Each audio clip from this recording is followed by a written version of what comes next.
Madame, Monsieur, bienvenue à cette autre émission de Art, Culture et Patrimoine. Alors, cette semaine, un sujet qui n'est pas très courant, mais fort intéressant, et une invitée qui est très versée dans le domaine. Alors, j'ai le plaisir d'accueillir Madame Julie Bolduc-Duval. Alors, Madame Bolduc-Duval, bienvenue. Merci beaucoup. Alors, on va parler d'astronomie. Oui. Et ça, c'est pas un sujet qui est très courant. Peut-être pas, mais moi, c'est ma passion. En fond, c'est ce que je fais depuis plusieurs années déjà comme travail. Là. Alors, si je vous demandais justement, qu'est-ce que vous faites comme travail à tous les jours, le travail quotidien? En fait, moi, je travaille vraiment dans le domaine de l'enseignement, de la vulgarisation de l'astronomie. Fait que dans la région, en fait, j'enseigne au cégep de Thetford à temps partiel, là, ça dépend des sessions. Et j'ai aussi un travail comme coordinatrice d'un programme au niveau canadien où on donne de la formation en astronomie sur Internet. Ça s'appelle « À la découverte de l'univers ». C'est beaucoup pour les enseignants, donc du primaire, secondaire, qui doivent enseigner l'astronomie, puis bien souvent qui n'ont pas les connaissances pour le faire. Alors, c'est gratuit, ils peuvent aller voir sur Internet, trouver ça. Qu'est-ce qui vous a amené? Pourquoi c'est devenu votre passion, l'astronomie? Ça m'a commencé à m'intéresser, en fait, plus vers l'adolescence. J'étais vraiment fascinée par les grandes questions, l'univers, le Big Bang et tout ça. J'ai étudié dans le domaine. Je pensais m'en aller en recherche, mais finalement, j'ai fait un peu de recherche et je me suis rendu compte que j'aimais beaucoup plus... C'était trop comme spécifique pour moi. J'aimais beaucoup plus l'astronomie au sens large et pouvoir l'expliquer à monsieur, madame, tout le monde pour la rendre accessible. Donc, c'est pour ça qu'un peu, je suis allée finalement plus du côté de l'enseignement et de la vulgarisation.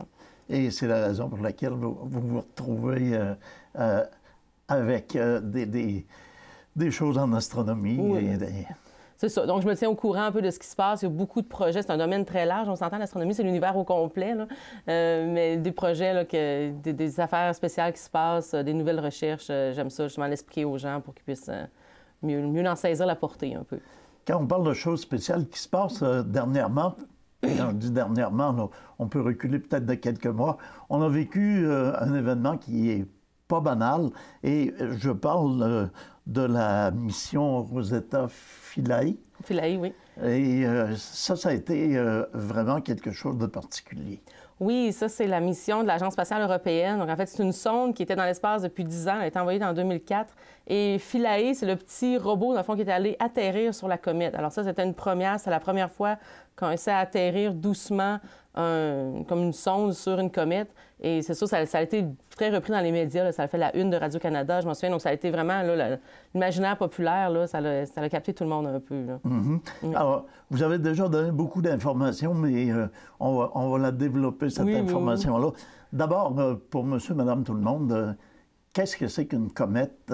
On entend parler de planètes, on entend parler d'astres, on entend parler d'astéroïdes. Et là, vous nous arrivez avec comète. Alors, est-ce qu'on peut démêler tout ça rapidement? Oui. Bon, une comète, souvent, comme on le voit dans les livres, on voit avec la queue brillante, ça brille dans le ciel. En fait, une comète, c'est un objet qui tourne autour du Soleil. Ça ressemble un peu à un astéroïde. Donc, un astéroïde, c'est comme une grosse roche. C'est plus petit qu'une planète. Donc, une planète, c'est comme la Terre, c'est 12 000 km de large. Un astéroïde, on s'entend, c'est quelques kilomètres, bon, des centaines de kilomètres, c'est beaucoup plus petit. Donc, un astéroïde, c'est une grosse roche. Et une comète, la différence, c'est qu'il y a beaucoup d'eau au travers aussi. Il y a beaucoup de glace. Donc, des fois, on dit que c'est comme une grosse boule de neige sale. Donc, oui, il y a de la roche, oui, il y a de la glace. Il y a de la glace d'eau, comme on connaît. Il y a aussi de la glace de gaz de CO2, comme du gaz carbonique, mais gelé. Et quand ça s'approche du Soleil, c'est là que ça fait, ces éléments-là, dans le fond, ça s'évapore, ça fait une queue qui reflète la lumière. Mais ça, c'est pas souvent dans les images ou même dans les émissions, on a l'impression que c'est une queue de feu. C'est pas du tout une queue de feu, en fait, c'est une queue de gaz qui reflète la lumière du Soleil. Mm-hmm. Et ça, c'est en orbite autour du Soleil. Il y en a qui ont des orbites très, très longues, qui vont les porter très, très loin. Il y en a d'autres qui, ça va être juste quelques années. Et c'est ça. Dans le fond, c'est des corps plus petits que des planètes, puis qui ont beaucoup de glace au travers, en orbite autour du Soleil. OK. Et la comète dont on va parler dans cette mission-là, elle porte un nom un peu particulier, oui. C'est la comète 67P Churyumov-Gerasimenko. Mais moi, il faut que j'y pense pour le dire. En fait, le nom, c'est un peu bizarre. Les comètes, c'est découvert souvent par des astronomes amateurs, donc des gens qui vont observer le ciel, qui vont découvrir une comète. Donc, ça porte le nom des personnes qui l'ont découvert. Donc, dans ce cas-ci, c'était... je sais qu'il y avait un monsieur et une madame, je me souviens bien, là, je ne me souviens pas lequel est lequel, là, mais disons monsieur Churyumov et madame Gerasimenko. Alors, c'est leur nom qui sont sur la comète. Et le 67P? Le 67P, ça, c'est en fait, c'est une comète périodique, donc là, ça veut dire qu'elle revient souvent, et là, on les nomme en ordre. Donc, ils ont des chiffres comme ça. Il y a différents systèmes pour nommer les comètes aussi, donc les chiffres, c'est un petit peu mêlant des fois, là, mais en gros, les noms qu'on voit, c'est le nom des personnes. On pourrait l'appeler Tchouri, c'est plus simple, c'est plus facile à dire.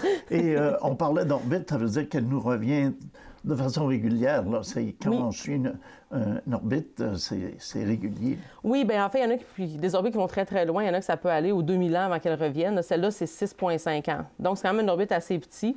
Alors, des fois, en fait, souvent, les gens vont savoir que dans le système solaire, il y a le Soleil, il y a les planètes, mais il y a des millions d'autres objets. Et des comètes, il en passe très souvent près du Soleil, pas nécessairement près de la Terre. Donc, celle-là, elle revient à toutes les 6,5 années près du Soleil. Alors, elle fait son orbite comme ça. Si la Terre, ça lui prend 1 an, bien, la comète, ça lui prend 6,5 ans. OK. Alors, quand on parle de la mission Rosetta Philae, ben c'était une mission qui était orientée vers cette comète-là. C'est ça. Donc, la mission Rosetta, au départ, c'était vraiment d'aller étudier une comète. Au départ, en fait, c'était supposé aller vers une autre comète, mais il y a eu des problèmes avec les fusées Ariane en 2002, je crois, donc ça a été reporté. Ils ont dû se trouver une autre cible, ça a été la comète Tchouri. Et donc, c'est ça, la mission, c'est vraiment Rosetta, c'est le plus gros module, c'est vraiment la sonde qui a des très grands panneaux solaires, fait 30 mètres de large avec les panneaux solaires. Et ça, c'est la sonde principale qui était en orbite, pas nécessairement en orbite, mais qui est partie là, pendant 10 ans avant de se rendre à la comète, parce que ça a été long comme voyage.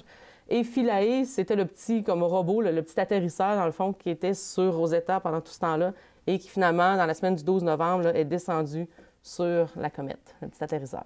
En quoi consistait cette mission-là?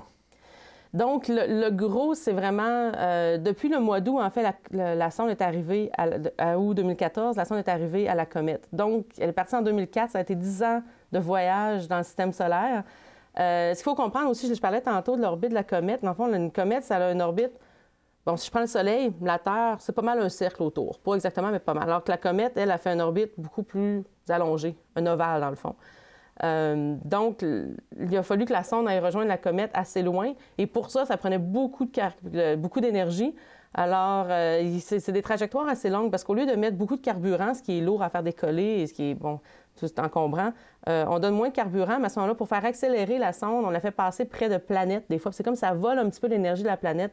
Donc, elle est partie dans l'espace, elle a fait 2 passages près de la Terre, elle est revenue près de la Terre pour comme, prendre un petit peu plus d'énergie, accélérer, d'aller vers Mars, elle est revenue, et ainsi de suite. Et finalement, après plusieurs années, elle avait assez d'énergie pour s'éloigner du Soleil et aller rejoindre la comète. Donc, tout ça, ça l'a pris en tout 10 ans. C'est une poursuite qui a duré 10 ans. Oui, c'est que tout a bien fonctionné. C'est quand même assez impressionnant aussi quand on y pense. Faut pas qu'il y ait rien... C'est de la technologie d'il y a 20 ans, pratiquement, le temps de le construire et tout, disons le 15 ans. Et il faut que tout bien fonctionne. Et pendant 2 ans et demi, ils l'ont mis en hibernation aussi. Ils ont fermé les ordinateurs pour économiser l'énergie. Et là, ils l'ont laissé aller pendant 2 ans et demi, sans correction de trajectoire, une fois qu'elle était à la bonne trajectoire. Et là, en janvier dernier, ils ont essayé de le réveiller. On espérait évidemment que ça se réveille. Ça a bien fonctionné. Tous les instruments fonctionnaient bien. Et là, ils ont pu préparer l'approche à la comète. Et c'était quoi le but de cette mission-là? On ne court pas après une comète sans avoir une raison. Non, en effet, c'est un gros défi. Bien, c'est comme les comètes, en fait, comme j'en parlais un peu, bon, c'est un peu, on pourrait penser comme des mini-planètes. C'est pas une mon-planète, mais c'est beaucoup plus petit que les planètes. Et ce qui fait qu'ils n'ont pas changé non plus. Il n'y a pas d'activité à l'intérieur, comme sur la Terre, les plaques tectoniques, les volcans. Donc, c'est vraiment des morceaux qui sont restés intacts depuis la formation du système solaire il y a 4,6 milliards d'années. Donc, ça monte assez loin. Donc, en étudiant les comètes, dans le fond, on voit un peu comme les restants de la formation du système solaire. Ça nous permet de mieux comprendre comment les planètes se sont formées et tout. Une belle analogie qu'un journaliste scientifique a dit justement durant la semaine où la Philae a atterri sur la comète, c'est que, imaginez qu'on rentre dans une boulangerie, on voit des tartes qui sont en train de chauffer dans le four. Alors ça a été modifié dans le fond. Si on veut étudier les tartes, comment elles sont faites, bien, on les voit juste de façon modifiée. Ils ont été chauffés, ils ont été mélangés. Alors que si on regarde les graines qui sont restées sur le comptoir, bien là, on pourrait peut-être voir des graines de sucre, de farine. Et ça nous donne une idée de ce qui a été utilisé pour faire les tartes. Donc, les petits restants sur le comptoir, dans le fond, c'est comme les comètes qui sont encore intactes, alors que la planète serait plutôt la tarte dans le four. Donc, c'est vraiment les restants qui nous permettent d'étudier un peu comment tout le système solaire s'est formé et nous là-dedans aussi. Et Qui était en charge de la mission? Qui dirigeait cette mission-là? Cette fois-ci, c'était l'Agence spatiale européenne. Souvent, quand on pense astronomie, des missions, on pense à la NASA aux États-Unis, mais cette fois, c'est vraiment l'Agence spatiale européenne, donc un consortium de plusieurs agences spatiales en Europe, plusieurs pays impliqués. En tout, j'ai vu qu'il y avait environ 2000 personnes qui avaient travaillé sur ce projet-là, donc c'est quand même un très gros projet sur 20 ans et plus, là. Le projet a été approuvé il y a 20 ans, donc 10 ans environ à tout construire, tout faire ça. Ensuite, 10 ans dans l'espace, et là, finalement, on est en plein dedans, les résultats arrivent. Ça nécessite des investissements assez importants. Oui, c'est sûr, c'est quand même des bons montants qui sont impliqués là-dedans. Dans le tout, c'était 1,4 milliard d'euros, ce qui équivaut quasiment à 2 milliards de dollars canadiens. Il faut comprendre aussi que c'est sur 20, probablement même plus que 20 ans, à peu près 20 ans en tout. Et ça, c'est sûr que ça l'amène de la technologie aussi. Souvent, les gens demandent mais pourquoi, dans le fond, pourquoi faire ça? C'est des gros sous. C'est sûr qu'il y a toujours la curiosité. On est une espèce très exploratrice, les êtres humains. On veut comprendre, on veut connaître. Donc, il y a l'idée d'aller découvrir des nouvelles choses. Mais en même temps, ça repousse les limites de la technologie. Et d'ailleurs, il y a des nouvelles technologies pour les panneaux solaires qui ont été développées qui maintenant peuvent avoir des retombées aussi, pas juste sur la comète, mais sur Terre aussi. Hein. C'était quoi le défi principal dans cette mission-là? Le défi principal, d'après moi, c'était toute l'idée d'aller rejoindre la comète. C'était, comme on disait, c'est un voyage de 10 ans, donc c'est quand même assez long. Et pour faire une analogie, j'avais fait le calcul, il faut juste que je m'en souvienne, c'était l'équivalent de lancer un grain de sable sur un petit poids à 1000 km plus loin. Donc, lancer la sonde Rosetta, c'est l'équivalent du grain de sable. La comète, c'est l'équivalent d'un petit poids, mais 1000 km plus loin. Donc, il faut... Bien là, on s'entend qu'une fois qu'il est dans les airs, on peut encore contrôler le grain de sable. Donc, c'est sûr qu'on peut contrôler la sonde, là, mais alors, imaginez un peu les défis techniques. Il faut vraiment aller précisément à l'endroit précis où est la comète. Et elle bouge aussi, là. Donc, une comète, ça bouge, ça se promène très, très vite à travers le système solaire. Donc, il faut aller... à la même vitesse? Il faut arriver, c'est ça, à la même vitesse. Et tout. Donc, c'est un gros défi. Et ensuite, d'atterrir. Le beau défi, moi, je trouvais, c'était vraiment d'atterrir aussi Philae sur la comète. Avant d'arriver à la comète, on n'avait aucune idée de sa forme générale. On avait vu des images, mais très, très floues, et de sa surface. Alors, on avait prévu un petit atterrisseur, mais on ne savait pas sur quoi qu'elle atterrir nécessairement, le terrain qu'il y aurait. Alors, quand on est arrivé à la comète au mois d'août, surprise, la comète n'a pas la forme qu'on prévoyait. On pensait que c'était plus comme une boule. Finalement, c'est comme deux lobes attachés un après l'autre. En fait, ça avait un peu la forme d'un petit canard en plastique, comme la tête puis le corps, là. Et alors là, il a fallu cartographier au complet, essayer de trouver les bons sites et tout ça entre le mois d'août et le mois de novembre, quand l'atterrisseur, le 12 novembre, est vraiment d'atterrir sur la surface. Donc, c'est vraiment un défi technique. Et là, essayer de l'envoyer, la comète, elle tourne aussi, alors il faut l'envoyer au bon endroit, au bon moment. Des beaux calculs mathématiques. Quand on se demande à quoi ça sert les maths, là, ça en était un très bon exemple. Ah, parce que la comète suit une orbite, puis elle tourne également sur elle-même. Elle tourne sur elle-même. Alors, il fallait que le petit atterrisseur arrive au bon moment, au bon endroit, avec la bonne vitesse, sans s'écraser, sans rebondir. Alors, c'était des calculs.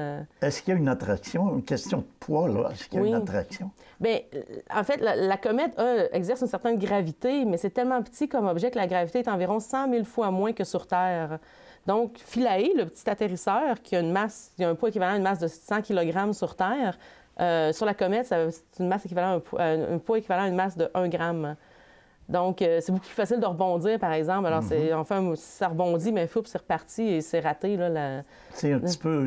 On craignait ça un petit peu aussi. Oui, bien, c'est un peu ce qui s'est passé. En fait, il a rebondi, mais au moins, il est allé atterrir plus loin. Mais il aurait très bien pu, s'il avait trop rebondi, ne jamais redescendre sur la comète. Et ça n'a pas endommagé non plus les instruments, les appareils? Ils ont été extrêmement chanceux, en fait, parce que, oui, rendu là, le Philae est descendu sur la comète, tout a bien fonctionné.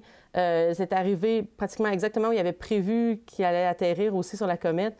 Mais les harpons qui étaient supposés l'ancrer dans la surface, comme justement on disait, la gravité n'est pas très forte, donc il aurait pu rebondir. Il y avait des harpons qui étaient supposés ancrer, n'ont pas fonctionné. Donc, Philae a rebondi, est allé retoucher environ 1 km plus loin, a rebondi encore et finalement a atterri, la dernière fois, je pense que c'était 7 minutes le bond. Et donc, c'est quand même assez long comme bond parce qu'il n'y a pas beaucoup de gravité. Là. C'était quand même. Oui, alors finalement, au lieu de réussir un atterrissage, ils en ont réussi 3, comme il disait. Mais ça a fonctionné. À la fin, bon, c'était pas optimal la façon qu'il était placé parce qu'il était un peu dans une crevasse. Donc, les panneaux solaires recevaient moins de soleil. Mais malheureusement, j'ai remarqué dans les médias, on en parlait un peu comme « Ah non, Philae est pris, ça n'a pas fonctionné ». Mais en gros, ça a été un énorme succès quand même si ça n'a pas été exactement comme prévu, mais ça fait partie des... C'est ce que j'allais vous demander. Est-ce que la mission a été considérée comme un succès? Oh oui, oui. En fait, c'est pas fini. Le Philae qui est descendu sur la comète, ça a été vraiment ce qui a été gros, populaire dans les médias dans la semaine du 12, le 12 novembre, en fait. Et là, dans les jours après, Philae s'est posé sur la comète, a eu le temps de faire toute la série scientifique, d'expériences scientifiques qu'elle était prévue faire. Pratiquement, au-dessus de 90 elle a réussi à tout faire, malgré le fait qu'elle était prise dans une crevasse et que ses panneaux solaires, parce qu'il y avait des panneaux solaires tout le tour, et là, les panneaux solaires ne se recevaient plus assez de soleil pour recharger les batteries.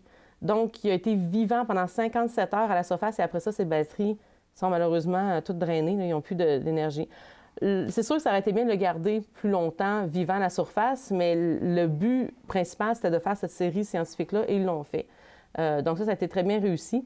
Là, est-ce que Philae va pouvoir se réveiller plus tard? Il y a encore des hypothèses que peut-être, parce que en s'approchant du Soleil, la comète va s'approcher du Soleil, peut-être qu'éventuellement, elle va recevoir plus d'énergie pour raviver un peu les panneaux solaires et les batteries. Mais cette partie-là, dans le fond, ils ont réussi à tout faire les expériences qu'ils voulaient faire. Donc oui, ça a été un succès. Et il faut comprendre que Rosetta, qui est encore en orbite autour de la comète, va rester en orbite jusqu'au mois de... La mission se finit en décembre 2015, donc c'est dans plusieurs mois encore. Et elle va étudier la comète alors que la comète se rapproche du Soleil. Donc là, la comète va devenir plus active, il y a plus de gaz qui va s'en aller, ça va créer la queue, justement. Et là, Rosetta va suivre ça. Donc, oui, c'est vraiment un succès pour l'instant. Il en reste beaucoup encore à venir, là. Ça va moins être dans les médias, les gens vont moins en entendre parler, là, mais ça va être encore un gros sujet, là. Mais ce sont deux modules qu'on ne récupérera pas. Non. Ça ne reviendra pas sur Terre. C'est pas... pas ceux-là. C'est arrivé des fois, c'est arrivé qu'on a collecté des échantillons et qu'on les a ramenés sur Terre, mais ça, c'était pas le but de cette mission-là. OK. Alors, parmi les expériences, vous pourriez nous en nommer quelques-unes?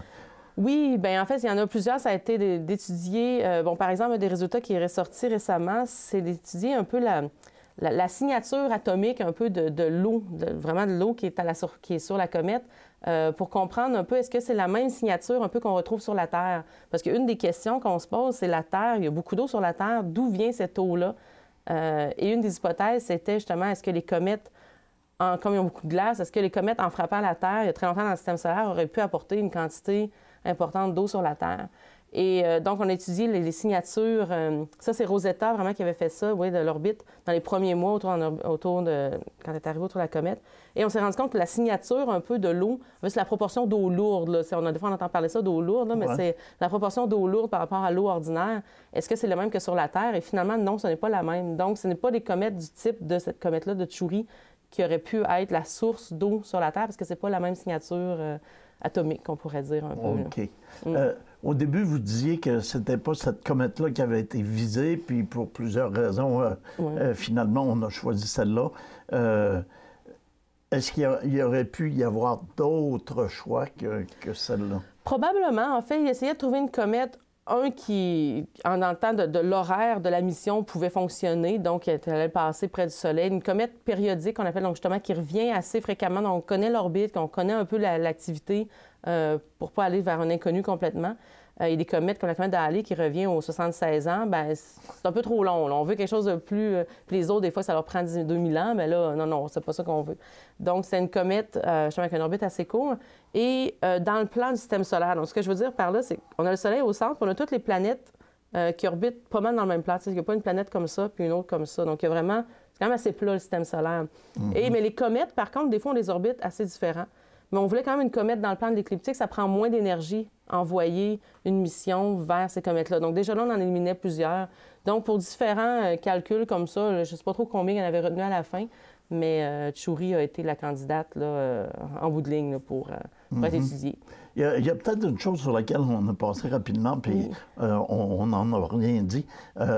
d'où viennent les noms Rosetta et Philae? Est-ce qu'il y a une connotation particulière? Oui, il y en a une. En fait, je ne connais pas tous les détails, mais je sais que Rosetta, ça vient de la pierre de Rosette qui avait permis de déchiffrer les hiéroglyphes égyptiens, là. OK. Donc, c'était un peu la même idée dans le sens que Rosetta, bon, les noms viennent en anglais, là. Rosetta, dans le fond, ça allait permis de déchiffrer un peu l'origine du système solaire. Alors, c'est là de partir Rosetta. Philae, je l'ai lu, malheureusement, je m'en souviens plus, mais c'est dans le même thème un peu, là. Alors, tous les noms viennent un peu du même thème, là, de déchiffrage de langage égyptien, des hiéroglyphes. Donc, ça n'a pas été choisi au hasard, puis au caprice Exactement comment ils l'ont choisi, je ne sais pas, mais c'était ça l'idée en arrière. Alors, si on résume rapidement, c'est quand même une mission qui a débuté très longtemps avant. Oui, ce que les gens ont entendu parler au mois de novembre, c'est vraiment juste une petite partie de la mission. Ça faisait 10 ans que la sonde se promenait, est arrivée à la comète au mois d'août. Ça a été un peu dans les médias, mais moins. Finalement, l'atterrissage de Philae, évidemment, ça a été un gros succès. Et là, il y a encore beaucoup de résultats qui s'en viennent. La comète va se rapprocher du Soleil, va passer à son plus près du Soleil. Je me souviens bien, c'est au mois d'août l'année prochaine, au mois d'août 2015. Et finalement, la mission va se terminer au mois de décembre. Donc, c'est quand même plusieurs mois. Et là, il va y avoir énormément de recherches qui vont se faire avec les résultats qu'on va obtenir. Ça les va moins aller dans les médias. Donc, monsieur, madame, tout le monde va moins en entendre parler. Ceux plus intéressants en astronomie vont sûrement trouver des articles dans certaines revues, un peu d'informations. Mais c'est sûr que ça va prendre des années avant que toute l'analyse soit faite, toutes les données qu'on va recevoir de cette mission-là. On parlait d'instruments qui étaient à bord de Rosetta et à bord de Philae. C'est quel genre d'instrument qu'on retrouve? C'est quand même, bon, il y en a plusieurs, là, je m'en souviens pas par cœur, mais par exemple, sur Philae, on avait une petite drill qui était... le but, c'était d'aller justement faire une petite perceuse, dans le fond, de faire un trou dans la comète, aller prendre un peu d'échantillon et de l'analyser. Donc, ramener l'échantillon à l'intérieur du module et de l'analyser.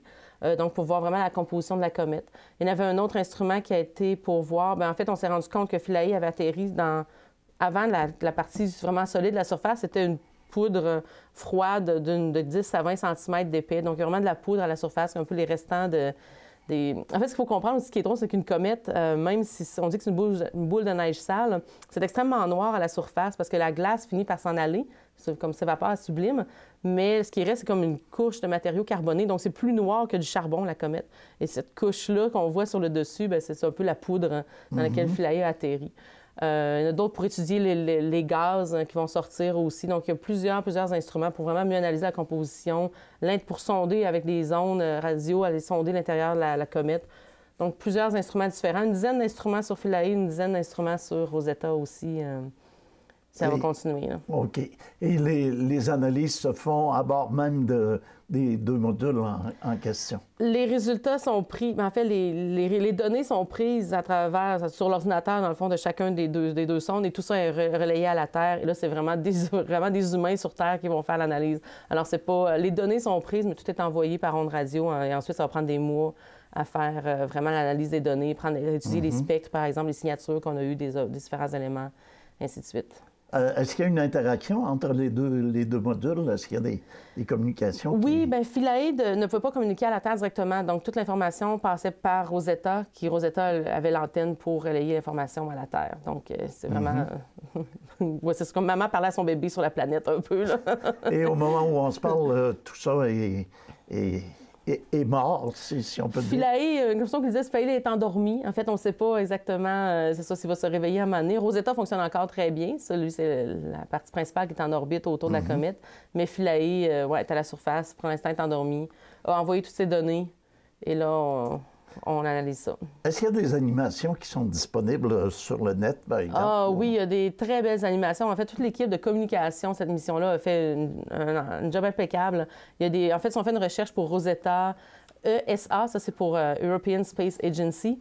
Donc ESA, Rosetta, on peut vraiment voir, il y a il y a des animations aussi. En tout cas, il y a beaucoup de matériel sur leur site web. Donc, il suffit de fouiller un peu sur le site web de Rosetta et oui, on peut en voir. Puis c'est vulgarisé, c'est à la portée de monsieur tout le monde? Bien, il y en a plus. Ça dépend où on se rend. Là, si on le voit dans les pages scientifiques, c'est plus scientifique, mais oui, il y a vraiment des belles choses. Il y a une série d'animations qui ont été faites aussi. C'est fait une recherche Rosetta, Once Upon a Time, comme il était une fois, mais c'est en anglais, Once Upon a Time. Et les animations avec des petits dessins, ils ont traduit aussi en français.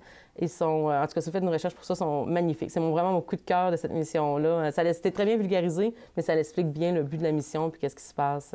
Est-ce qu'il y a d'autres missions qui ont attiré votre intérêt? Ah, bien, c'est sûr qu'il y en a d'autres. Là, il y en a une qui a vraiment mon attention. Ça va être au mois, à l'été 2015. Pour la première fois, on va avoir une sonde qui va se rendre à Pluton. Donc, Pluton, qui n'est officiellement plus une planète, mais bref, c'est un objet très loin dans le système solaire, toujours très intéressant. Et c'est un des seuls gros objets du système solaire qu'on n'a pas eu d'image encore de la surface. Hein. Alors, les meilleures images qu'on a sont très, très floues encore, prises par les meilleurs télescopes. Et on a la sonde New Horizons, qui, elle, est partie en 2006. Oui, ça va faire 9 ans. Et à l'été 2015, finalement, on va avoir les premières images de Pluton et de ses lunes. Donc, ça va être intéressant aussi à suivre. Ça s'en vient. En 30 secondes, j'ai cru comprendre que vous aviez dit que Pluton n'est plus une planète.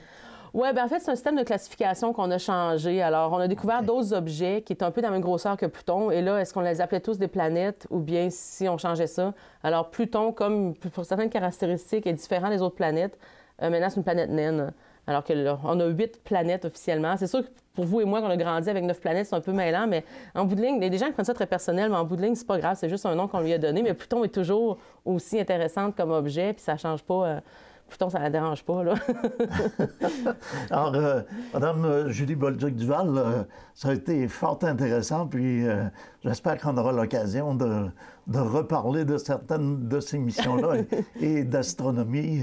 On vous remercie beaucoup de vous être prêté à cette entrevue. Bien, merci de m'avoir invité, ça fait plaisir. Et quant à vous, bien, on vous remercie d'avoir été là et on espère que vous serez de retour à une autre émission de Art, Culture et Patrimoine.